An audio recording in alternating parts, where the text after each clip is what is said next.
So we're going to talk about bias in healthcare, parenting, and financial access. You guys have heard a little bit about me because Angela introduced me. All right, there I am. Angela told you a little bit about me, and this is my dad. I'm gonna tell you a little bit about his story. So in 1954, that's when the civil rights movement officially began with Brown versus Board of Education, where segregation of schools was deemed unconstitutional. In 1955, Rosa Parks was arrested for refusing to give up her seat on a Montgomery bus. That was in December of 1955. Now in 1956, the Montgomery bus boycott happened. And everyone knows in history, the Montgomery bus boycott really targeted the pockets of the city. And that actually was one of the moving events in the civil rights movement. Then in 1957, which is an imperative year, the Little Rock Nine was the group of 9 Black students who enrolled at a formerly all-white Central High School in Little Rock, Arkansas. That was one of the first desegregated schools in the US. That same year, President Eisenhower signed the Civil Rights Act of 1957 into law. That was the very first Civil Rights Act signed. And that was also the year my father was born.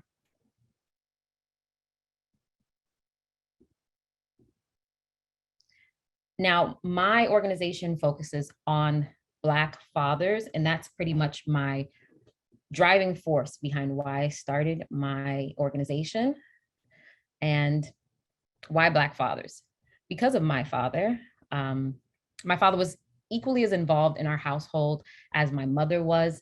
He got off of work at 3, he worked 4 days a week, and he was the person who, if I needed anything, he was right there. My mother worked a lot. He was at all my basketball games. So I have a very emotional relationship with my father. He was very supportive of me and is still very supportive of me. There are a lot of biases in parenting that depict fathers as being detached, not present, incapable of being nurturing and loving. And that's the opposite of what I experienced growing up with my dad. Men are considered the main providers of their households and are known to generally not see a doctor until something goes wrong. Now, I know that is something I've seen and experienced across the board with men of all races and ethnicities. Black Americans are half as likely as their white counterparts to receive the treatment that they need for mental health disorders. And that is a situation that takes a lot more diving into because of a lot of the mental health disorders that Black men and Black women face. Just from the transgressions of systemic racism, slavery. So that is something we definitely need to dive into more. Suicide rates among married men are the highest. Most married men are fathers. And I had the talk with my sons at age 9. So I'm not sure if anyone knows what the talk is, but for Black parents, that's when they give their children, particularly their sons, a talk about how they should deal with police if they encounter them. It's a difficult talk, and the stakes are really high.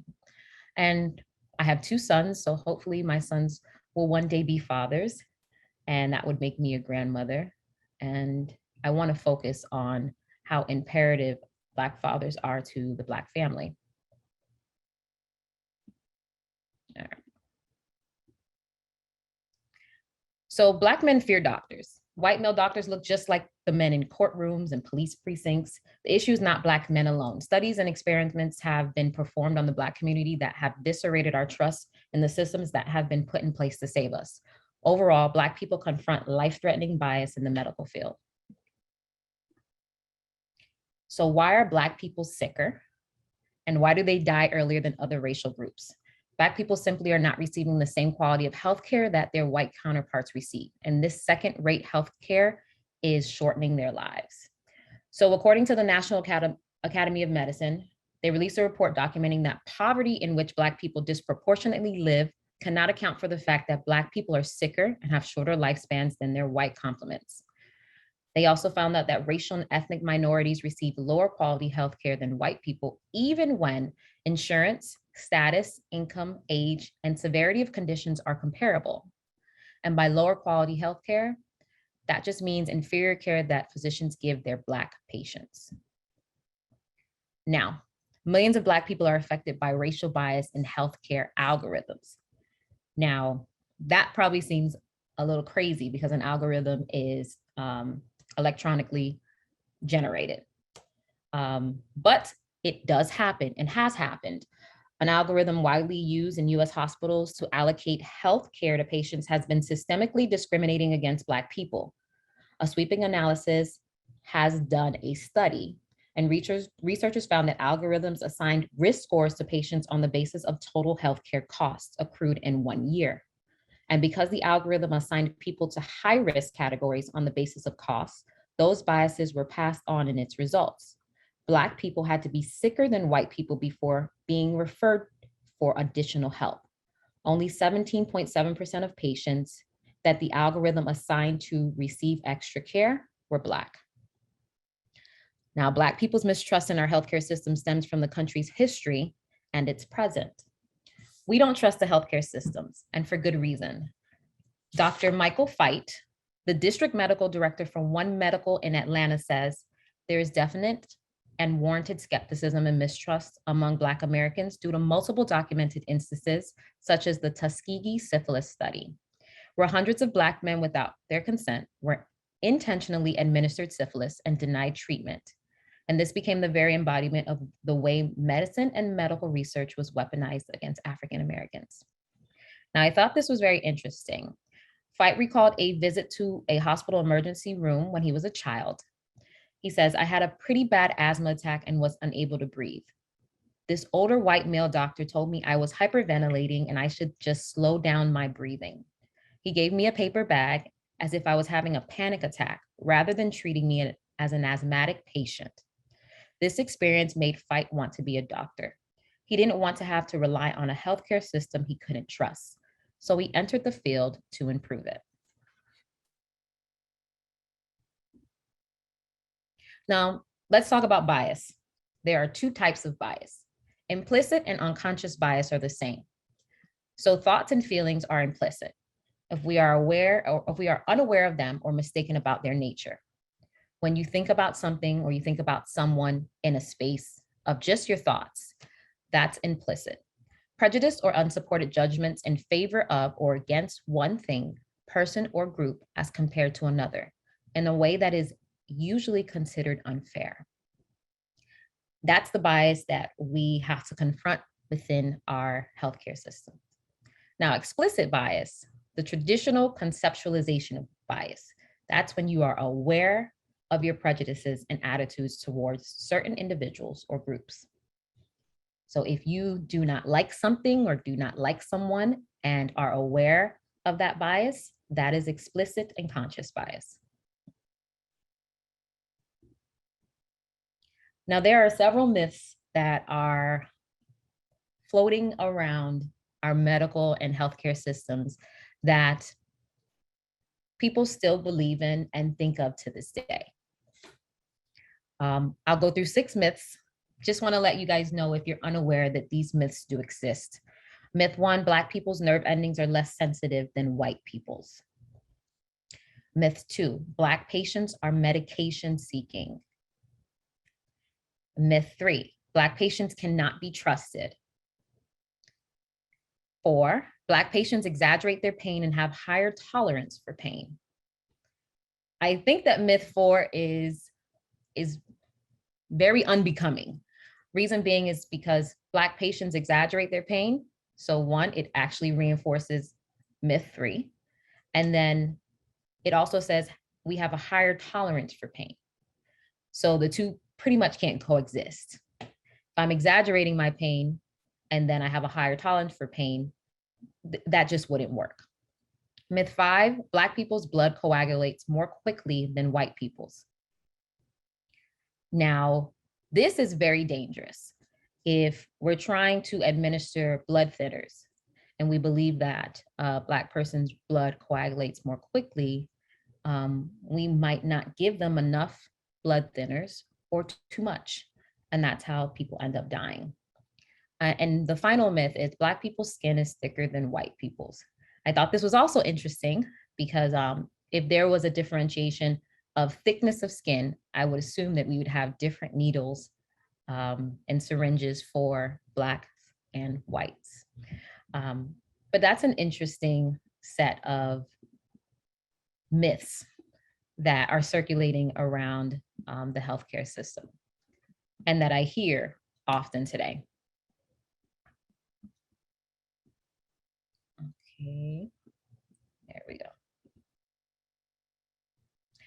All right, so there are 3 areas of concern that are plaguing Black people within the healthcare system. My first concern is Black women in childbirth. I'm sure you guys have heard this statistic a numerous amount of times. Black women are 3 times more likely to die from a pregnancy-related cause than white women.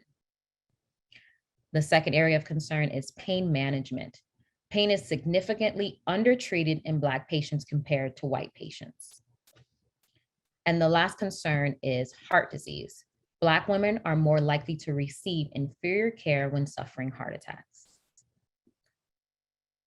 Now, I wanted to show you guys the 3 area of concerns in a more transparent and some people's lived experiences.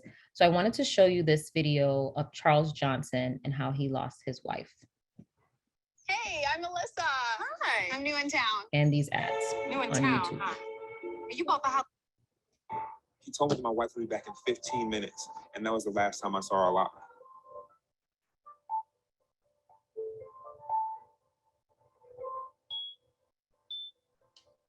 I was thinking if this was life-threatening, they'd be moving a lot more, with a lot more urgency. And even as I was walking with Kira on the way back to the operating room, and she's holding my hand and she's saying to me, baby, I'm scared. I'm scared. The doctor, his level of concern or sense of urgency never elevated. And in fact, he said to me, this happens all the time. And he told me that she would be back in 15 minutes. He told me that my wife would be back in 15 minutes. And that was the last time I saw her alive.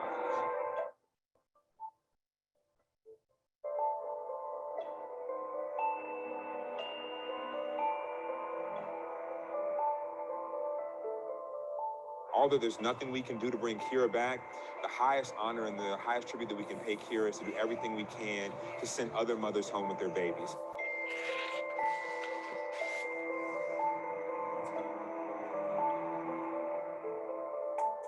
This piece of legislation is so critically important. It is HR 1318 and SB 1112, and it's the Preventing Maternal Deaths Act. And what this bill will do, very importantly, is it will fund what are called maternal mortality review committees in all 50 states.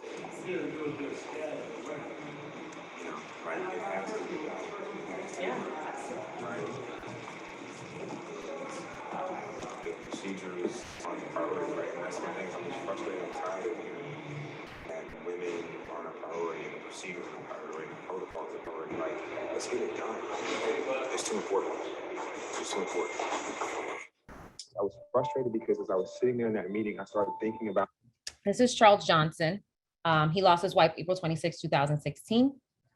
Kira lived quite an amazing life. She was fluent in 5 languages, had her pilot's license, raced cars, ran marathons, and was loved beyond measure by her husband. Charles says, we had a grand plan of raising kids who would change the world.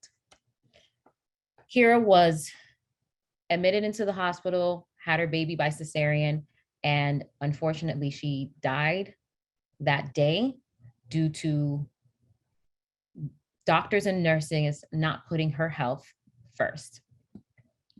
And unfortunately, that happens a lot in the healthcare system, and specifically with women of color. 2 very famous women of color who had complications during their pregnancies were Serena Williams and Beyonce. It's Unfortunate that Serena Williams had to literally tell the doctors, like, there's something wrong. She said it before, I've had to save my own life.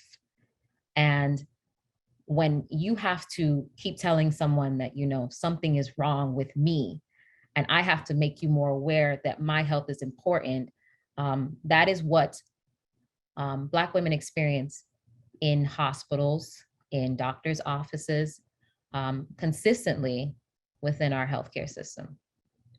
Now, the other area of concern is heart disease. I'm going to show you a short video. This actually, every time I see this video, it gives me goosebumps, and I've watched it like 20 times. But I had a Black woman come in with back pain who every time she coughed, she would get chest pain, and she was just there with back pain. She would cough, she'd go, oh, my chest. And she had a very histrionic personality. And so all the providers were inclined to just be like, oh, okay, let's just give her some cough medicine, give her some cough medicine. So one day I was like, let me put an EKG on you, because I think the New England Journal study just came out that Black women have the worst health outcomes with heart attacks because they're not listened to. So I'm like, okay, let me just try this. So I put an EKG on her, and every time she coughed, she had ST elevations. She was having a heart attack. I said, oh my God. So I called the cardiologist and I said, can you please cath this lady? Because I think she has a bridge artery going through her, myocardium, so that when her intrathoracic pressure is increased, it's collapsing the artery and she's having cardiac issues. And he said, well, send her to my outpatient clinic. I said, this woman will never show up to your outpatient clinic. I know this woman, I've known her for 5 years, she will never show up. She's here in the hospital, she's gonna be here for a couple of days with back pain. Let's just do a cath. And he refused to do the cath. And so finally I said, I don't want this woman to become a statistic that Black women get worse medical care around heart attacks than everybody else because the medical institution doesn't listen to them. And he said, are you calling me a racist? And I said, well, I think our system is racist, and we're all participants in the system, and I'm trying to check myself. And I had to check myself and actually go, she's saying chest pain, get an EKG. Like, that's what you're trained to do. Why wasn't I doing it, right? And so I think part of it is just starting to unlearn our own implicit biases that we've been raised with in this society, and challenge yourself with each patient encounter. Now I just challenge myself when I'm looking at Black, Indigenous, Latino person. I challenge myself, okay, what am I not seeing? What am I not asking? Because I'm a part of this system. And through that own self-inquiry and examination, I also now start, talking with my colleagues. Look what I missed. So that video was of Dr. Rupam Maria. She's a cardiologist, a doctor who works in the medical field in a predominantly biased area. What she's speaking about is we have to unlearn our own implicit biases. And unfortunately, they are everywhere. But we don't focus as much on how they affect people when it comes to our lives. That is the most important thing that we have. That is something that if we don't pay attention to things that bother us, that are uncomfortable, that make us feel inferior or not good enough, then we will continue to allow the system to perpetuate the wrongdoings to us. So with that being said, I'll tell you a little bit more about the pain management. The opioid crisis is being called white America's crack epidemic. A new analysis by the New York Times found 14,000 Black lives were saved because of racist practices by doctors. Their research suggests physicians underprescribed opioids to Black patients, believing they have a higher threshold for pain or that they are more likely to sell those drugs. It's so ironic that racism could have actually saved some of our lives in this case. But Dr. Reynolds, how crazy is it that trained medical professionals actually believe that Black people feel less pain? Well, I mean, as a physician, we're coming from a household, So that's a start. We're not born doctors. We're born, someone's son, someone's daughter, and that's our first level of training. So if you're in a household where you're taught that, Black is not as important, or it doesn't, matter as much, Black lives don't matter that much, then you're just going to bring that into your ideology of whatever profession you're in. So unfortunately, there's a long time that physicians were really all white male. So we have improved in having female physicians, and now we have more Black female physicians, but we still are the minority.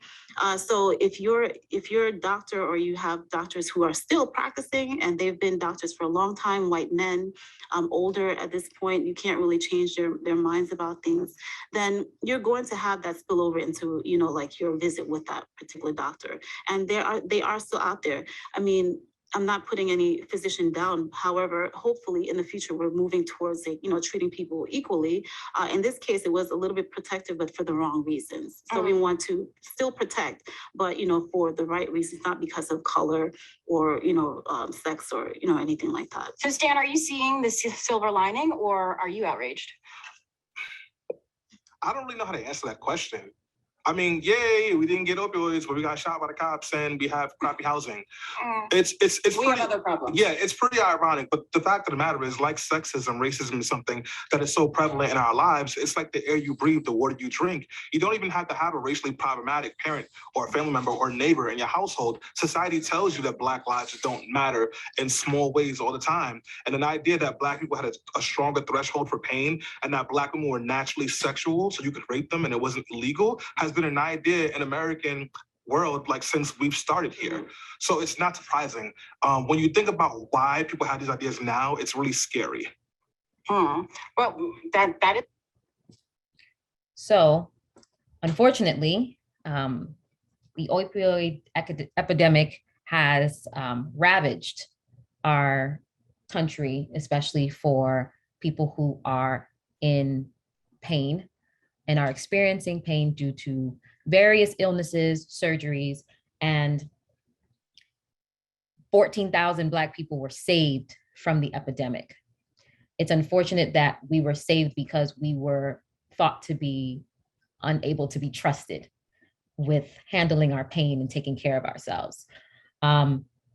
Janice A. Sabin, a research associate professor in the Department of Biomedical Informatics and Medical Education, states, "My colleagues and I found a correlation between pediatricians' implicit and unconscious bias and how racial biases and how they treated pain in a simulated African-American or white teenager following surgery. As the strength of provider implicit bias favoring whites increased, the likelihood of prescribing appropriate pain medication decreased only for the Black patient." So a teenager being prescribed medication for a surgery, and this is simulated. And even though it's simulated, it happens every single day. That because they are Black, we don't want to give them the proper care. And they just came from a surgery. I had a surgery at 18. And unfortunately, I broke 3 bones in the right side of my face. And I was in excruciating pain. I was a Joe DiMaggio, and I was given pain medication, and I feel like there was no issues within my care. The unfortunate part is that happened to me. I can't say what will happen to anyone else. I mean, as a nation, we must continue to reckon with the lingering history of racism in medicine. We, in academic medicine, have a duty to bring the light racist misinformation, stereotypes, and unconscious attitudes that contribute to disparities in patient care today. Of course, healthcare is expensive. And if you look at financial access for Black people, we don't get the best healthcare because, one, a lot of Black Americans don't have insurance. Access to capital and wealth creates a bias on whether we can be trusted with our own pain medication. One, Blacks earn less, we own less, and we inherit less. Black Americans are much less likely to own high return assets than white households. We already have so many disparities against us to actually now believe we are going into a space where we should feel safe and those same disparities will follow us, is something that we have to deal with on a daily basis. Black people own less private businesses, and that's something that's an important component to wealth. We can't afford some of the healthcare, the better healthcare. We can't afford some of the better hospitals, the better doctors, because we're too busy trying to afford better housing, better schools, better areas, safer. It's unfortunate that we have to think about all those other factors before we get to think about our health. And then when we get to a space where we do have all those things, we have insurance, we have great hospitals, we're in those spaces, then we have to deal with unconscious bias. Will we ever feel safe? How do I help someone like my father and other Black men and women navigate the healthcare terrain to feel safe? In 2019, I founded Black Doctors of South Florida. It is a medical directory service provider. It is based in South Florida, and we connect Black patients to Black doctors with the belief of mutual understanding that will yield the best healthcare outcomes. I am rebranding this year. We are becoming Black Health Doctors. And I did that because after my interview on NPR, and actually several other stations down here, WLRN, I have gotten a lot of requests all over the country for Black doctors, Black medical practitioners, Black therapists, Black dentists, Black cardiologists, Black endocrinologists, every single specialty, Black neurologists. They've reached out to me looking for assistance in finding a Black doctor. Now, that is a feat. I enjoy helping people. I enjoy helping and connecting Black people to safer alternatives to preserve their lives. That is a mission and my purpose. I needed to start something where Black men and women can seek out professionals who look like them so that they can feel less afraid and more comfortable in actively seeking preventative care and make their health a priority. Relatability is important. It's one of the most important things that you can have in your lifetime because you are more comfortable in spaces where you feel safe. Representation is equally as important. And I want Black men to know there is a safe space to seek a healthcare professional that may have dealt with some of the same issues and fears they may be encountering. Black doctors do exist, and we are here to help you find them. My mission statement: connecting Black patients to Black doctors to preserve Black lives. It's an inside job. You have to start with self. I know for a fact I have a lot of male friends who do not have a primary care physician. I think it's crazy, but a lot of them, when they left home and went off from their parents, their health wasn't a number one priority for them. They didn't go to the doctor, so something went wrong. They didn't see the importance of spending more money on healthcare, and we're losing in that battle as well. So I also feel trust is one of the determining factors. And if they feel safer, they'll go and do the work to get the preventative care. You can reach out to us, blackhealthdoctors@gmail.com. If you have any questions. How my website works is you go on and there are a list of a few doctors. We're rebranding now, so we have to update the list. Doctors pay me to come on my site. I market for them, advertising, help them minimize churn so they'll find new clients. And then it's actually free for the public. So you send me an email, I locate whether or not there are any doctors in your area, and I'll send that to you via email. You just have to send me your zip code, email address, name, type of doctor that you're looking for, and I will get that information out to you. It's free for the public. I provide a service and I provide a product for Black doctors who are looking to build practices, get more patients, and be a resource to their community. We are expanding. Now that we are going nationwide, we are hiring and making some functionality changes for our doctors and the patients who need us. We do need your help. You can donate to us directly to Black Health Doctors. to help us. Our mission to help Black patients connect with doctors who they can relate to and feel safe. You can email me if you want to donate. Of course, paypal.me/BlackHealthDoctors. This is my other company, The Creative House, strategic planning, marketing, and business development firm. And then my other company, Bossy, lifestyle magazine for today's urban professional woman. And I thank you guys so much for your time. Do you have any questions? Adrienne, that was fantastic. I, for one, didn't find anything that you said offensive. I thought it was very practical, and it's one of the more, I guess, down-to-earth presentations that I've heard on this topic in a long time. So thank you for being candid.